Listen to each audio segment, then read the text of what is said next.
రవి ప్రకాష్ సిలికానాంధ్ర ఆసుపత్రి Kuchipudi super speciality వైద్య సేవలు పూర్తిగా ఉచితం. మేము ఆధారాలు లేకుండా మాట్లాడటం లేదు. విమలమ్మ గారు మా మేనత్తే. కానీ మేము చేస్తున్న ఏమైతే మాట్లాడుతున్నామో వివేకానంద రెడ్డి గారి హత్య విషయంలో మేము ఆధారాలు లేకుండా మాట్లాడటం లేదు. ఏమైతే సిబిఐ చెప్తుందో అవే ఆధారాలు ఉన్నాయి అని మేము మాత్రమే ఎత్తి చూపుతున్నాము. ఆధారాలు ఉన్నాయి కాబట్టే మాకు తెలిసింది ఫలాని వాళ్ళు హత్య చేపించారు అని మాకు తెలిసింది కాబట్టే మేము మాట్లాడుతున్నాము. మళ్ళీ అన్యాయం జరగకూడదు, మళ్ళీ హంతకులు చట్టసభలకు వెళ్ళకూడదు, ఈ హత్య రాజకీయాలు ఆగాలి అని మేమిద్దరం అక్కా చెల్లెలం ఈరోజు కొట్లాడటం జరుగుతుంది.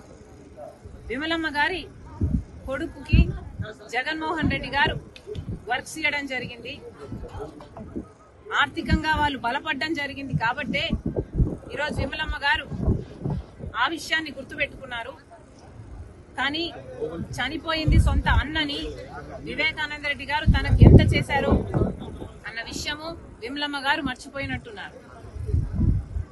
వయసులో పెద్దపడ్డారు, వయసు వచ్చింది, మర్చిపోవడం సహజమే, మర్చిపోయినట్టున్నారు. అందులో ఎండాకాలం